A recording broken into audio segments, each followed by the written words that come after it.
दीवाने श्याम आए हैं, मिलन की आस लाए हैं।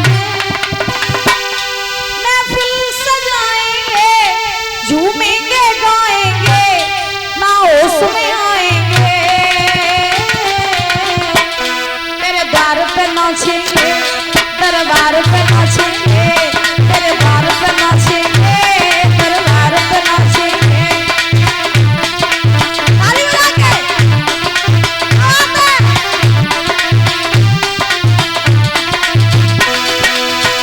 दीवाने श्याम आए हैं, मिलन की आस लाए हैं। महफिल सजाएंगे, झूमेंगे गाएंगे, ना होश में आएंगे। तेरे द्वार पे नाचेंगे, दरबार पे नाचेंगे, तेरे द्वार पे नाचेंगे, दरबार पे नाचेंगे।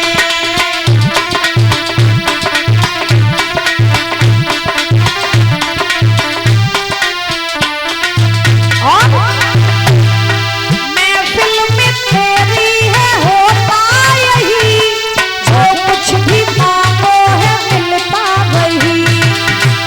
ओ दिल तेरा दरिया है, डूबेंगे हम, आंसू से अपनी ये भर देंगे हम। ओ महफिल में तेरी है होता यही, जो कुछ भी मांगो है मिलता वही। दिल तेरा दरिया है, डूबेंगे हम, आंसू से अपनी ये भर देंगे हम। आंसू छलकाएंगे, हम बहते चढ़ाएंगे, ना होश में आएंगे। तेरे द्वार पे नाचेंगे, तेरे द्वार पे नाचेंगे, तेरे द्वार पे नाचेंगे, दरबार पे नाचेंगे।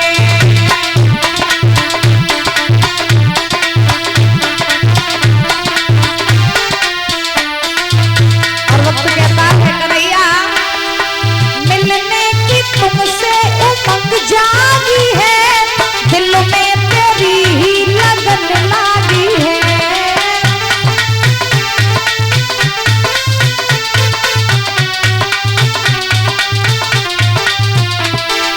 मिलने की तुमसे उमंग जागी है, दिल में तेरी ही लगन लागी है। प्रेमो हमारा तू पहचान ले, दिल भी है तुझ पे ये कुर्बान है। तुझे याद करे हर पल, ना भूल पाएंगे, ये रिश्ता निभाएंगे। तेरे द्वार पे नाचेंगे, दरबार पे, तेरे द्वार पे नाचेंगे। एक बात हम हाथ उठाओ ऊंचे ऊंचे, सभी लोग मिल करके बड़े भाव से ऊंचे ऊंचे करके अम्मा ताली बजाओ। अम्मा पहले देखती करा देखे हाथ कौन उठाई कि नहीं उठाई, तके बाद खुद उठाती। ऊंचे हाथ करके सभी लोग मिल करके ताली बजा के 1 2 3 तेरे द्वार पे नाचेंगे, दरबार पे नाचेंगे, तेरे द्वार पे नाचेंगे, दरबार पे नाचेंगे। दीवाने श्याम आए हैं, मिलन की आस लाए हैं। महफिल सजाएंगे, झूमेंगे गाएंगे, ना होश में आएंगे। दरबार पे नाचेंगे, दरबार पे नाचेंगे, दरबार पे नाचेंगे, दरबार पे नाचेंगे, दरबार पे नाचेंगे, दरबार पे नाचेंगे, दरबार पे नाचेंगे। तेरे द्वार पे नाचेंगे। बोलिए गोविंद भगवान की, बोलिए राधा रानी सरकार की जय। जय श्री राधे श्याम।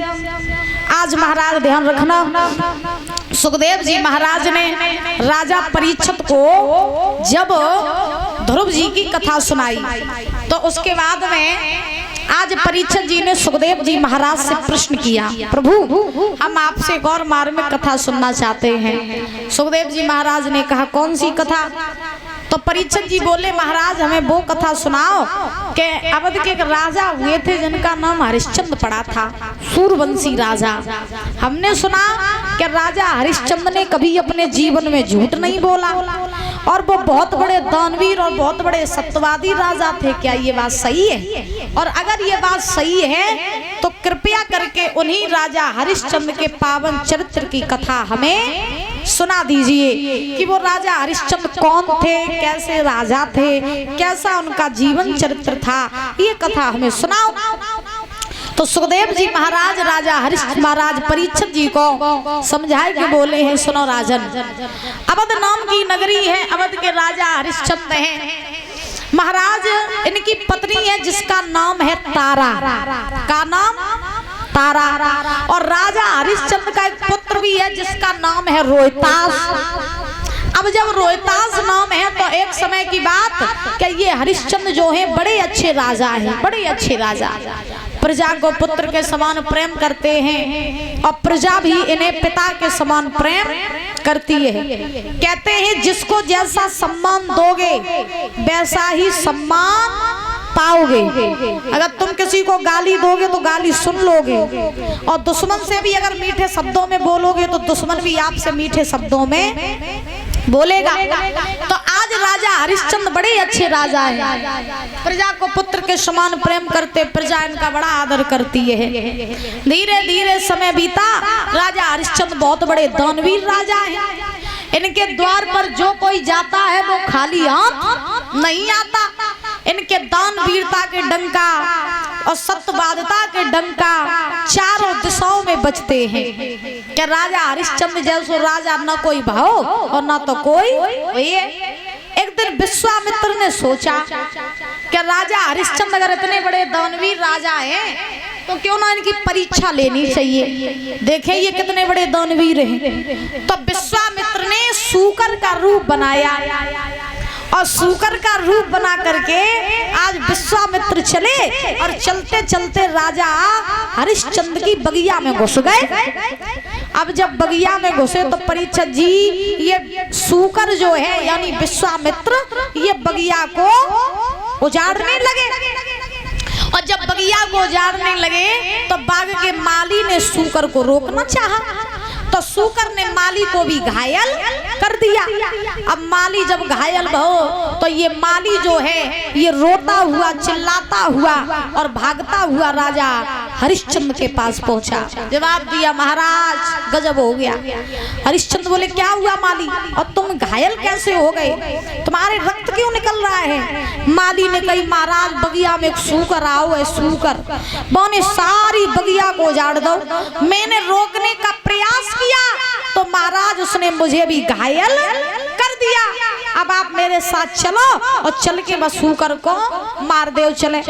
जो बात कही कि सूकर को मार देव चले, सो हरिश्चंद्र ने माली से कही भैया माली अभी संध्या का समय है और संध्या के समय अगर द्वार पर दुश्मन भी आए तो उसका सम्मान करना चाहिए, अपमान नहीं करना चाहिए। अबे तुम लौट जाओ, सवेरा जब होगा तब हम सेना लेकर के आएंगे और सूकर को मारेंगे। और हरिश्चंद्र ने एक बात कही भैया माली मेरी बात सुनो, अरे संध्या को समय सुना और दुख मत दीजिए रे काहू को।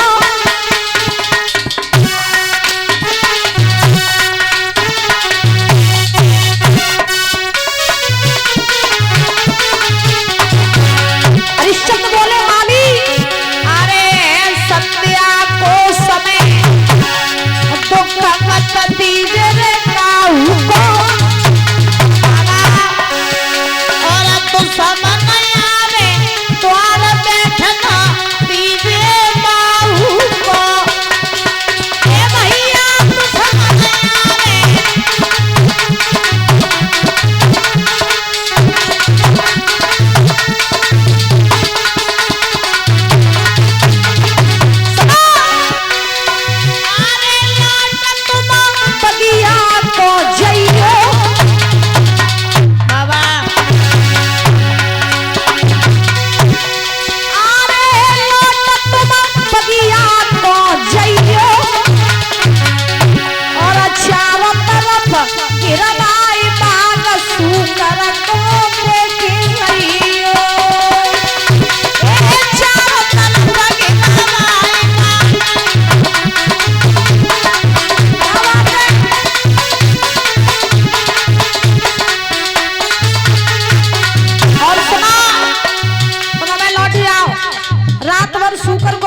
सूकर कहीं भाग ना जाए। सवेरा जब होगा तब हम सेना लेकर के आएंगे और सूकर को मारेंगे। मेरी बात सुना। अरे सवेरे हम आवेंगे,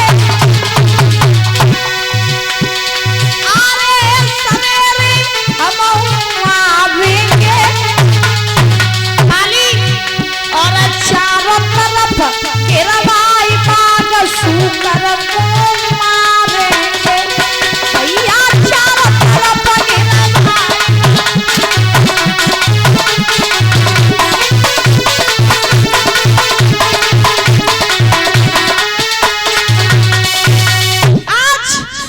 हरिश्चंद्र ने माली से कहा भी तुम लौट जाओ, सवेरा जब होगा तो हम सेना लेकर के आएंगे, सूकर को मारेंगे।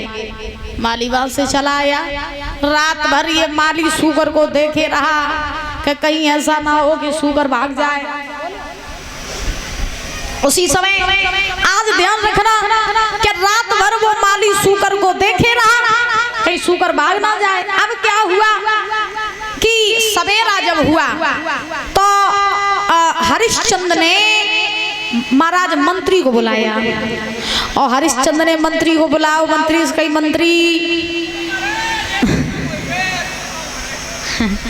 मंत्री मेरी बात सुनो, तुम जो है आज घोड़ा तैयार करवाओ। मंत्री बोला घोड़ा? बोले हाँ। क्यों? घोड़ा तैयार करवाओ, सेना तैयार करवाओ, हमें बगिया में जाना है सूकर को मारने के लिए। तैयार है? अच्छा, सेना तैयार? अच्छा। महाराज हरिश्चंद्र ने मंत्री से कही, भैया मंत्री घोड़ा तैयार करवाओ। और हरिश्चंद्र समझाए कि बोले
घोड़ा तैयार करवा, सेना तैयार करवा, आज हमें बगिया में जाना है और सूकर को मारना है। आज मंत्री ने घोड़ा तैयार किया दादा, सेना तैयार कराई और सेना और घोड़ा तैयार करवा करके जब हरिश्चंद्र बगिया पहुंचे, सेना से कई सुना चारों तरफ से बगिया घेर लो और आज ये सूकर बच के न जाने पाए। सेना ने परीक्षित जी बगिया को घेर लिया। अब सब सेना के हाथ में तलवार और भाले हैं। विश्वामित्र संत का रूप बना करके महाराज बगिया में खड़े। विश्वामित्र ने जब निगाह पसार करके देखा और जब महाराज सेना के हाथ में तलवार और भाले देखे, विश्वामित्र मन ही मन में सोचने लगे हम आए आते हरिश्चंद्र की परीक्षा लेन, मोय जा लगत के हमारी परीक्षा ली जाए रही। हाँ, अगर यहाँ से भागे नहीं तो फिर जो हरिश्चंद्र है इनके द्वारा हम मारे जाएंगे। तो आज क्या हुआ कि जैसे ही हरिश्चंद्र ने सेना से कहा कि सुनो आक्रमण करो और सुगर को मार दो, जैसे ही ये बात कही सो विश्वामित्र सोचने लगे भागवे में ही भलाई। तो महाराज अपनी माया के द्वारा विश्वामित्र वहां से अंतर ध्यान हो गए। अब जब विश्वामित्र दादा वहां से भागे, हरिश्चंद्र ने देखा और सेना ते कही भैया सूकर डर की वजह से भाग गया है और मुझे नहीं लगता है कि अब वो सूकर वापस लौट के आएगा। ऐसा करो चलो हम तुम अपने अपने घरे लौट चलो। हरिश्चंद्र जो रहे महाराज अपने अपने घरे लौटने लगे। सेना अपने घरे लौट के आई। हरिश्चंद्र घोड़ा पे सवार भई जे अवध के लौटने लगे। सो हरिश्चंद्र को रास्ते में विश्वामित्र मिल गए बाबा को रूप बनाए के।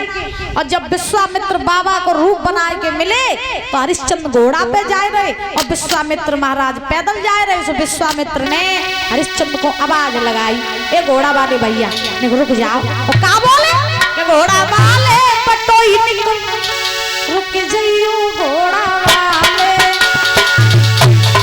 ए घोड़ा वाले पटोई निकल रुक जाइयो घोड़ा वाले।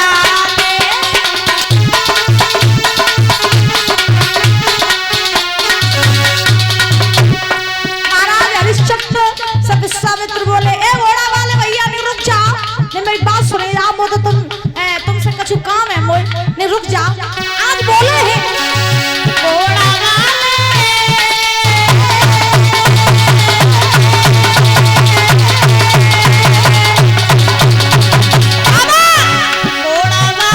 बटोई रुक जाइयो घोड़ा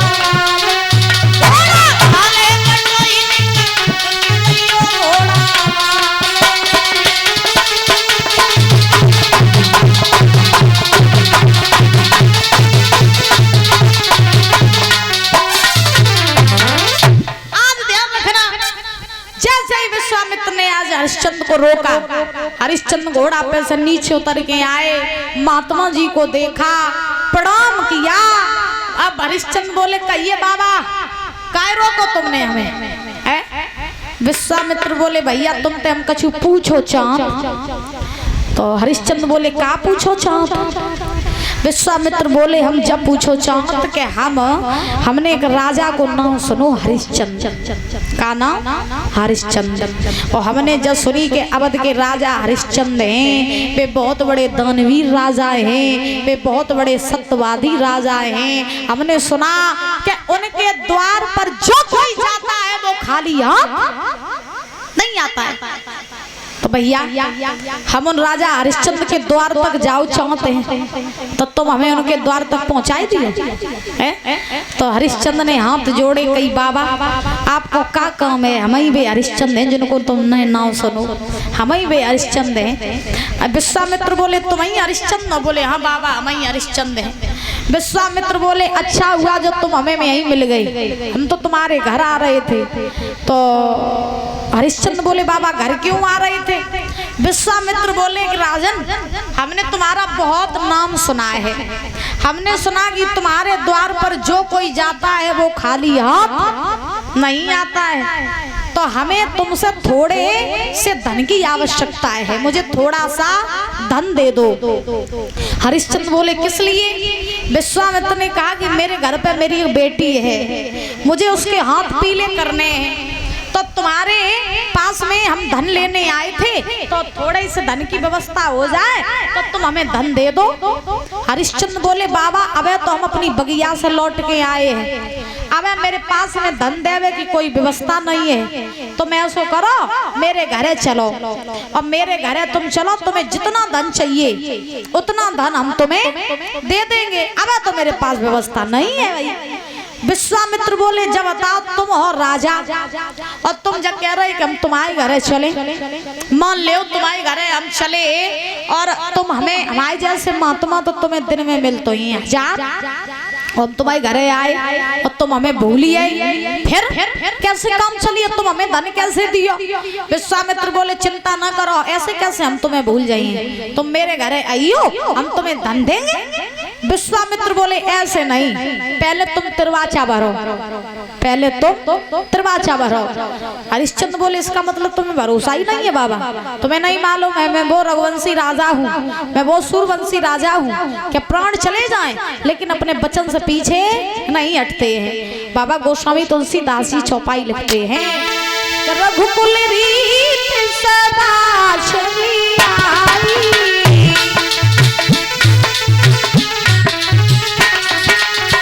प्राण जाए पर वचन आई।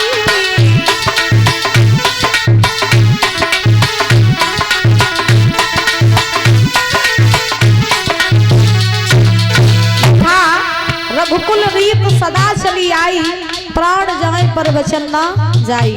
पहले के राजा महाराजा ऐसे होते थे कि महाराज प्राण चले जाते थे लेकिन वचन नहीं जाता था। और कलयुग की रीत कैसी है, कलयुग की रीत ऐसी है, लिखा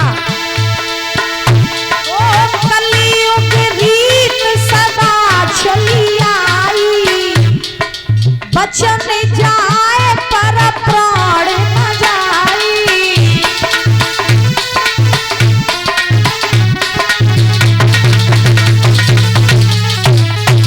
कलयुग रीत सदा चली आई और वचन जाए पर प्राण ना जाई।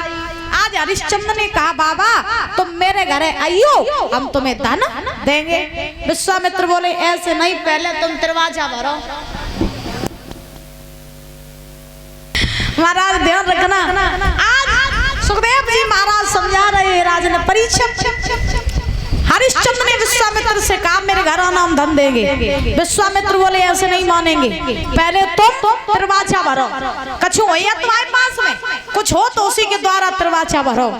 तो हरिश्चंद्र बोले मेरे पास अब कुंजी और लगाम है, मेरे पास सिर्फ कुंजी लगाम है, तुम बताओ तो जय के द्वारा तिरवाचा भर ले। तो महाराज क्या हुआ कि आज हरिश्चंद्र ने कुंजी और लगाम के द्वारा तिरवाचा भर लिया। और जब कुंजी लगाम के द्वारा तिरवाचा भरो तो विश्वामित्र ने कही सुनो राजन अब मुझे संकल्प ये दो कि तुम्हारे घर जब हम आएंगे तो तुम मुझे 60 भार सोना दोगे। कितना? 60 भार। हरिश्चंद्र ने कहा ठीक है महाराज आप मेरे घरे आइयो हम तुम्हें 60 भार सोना देंगे।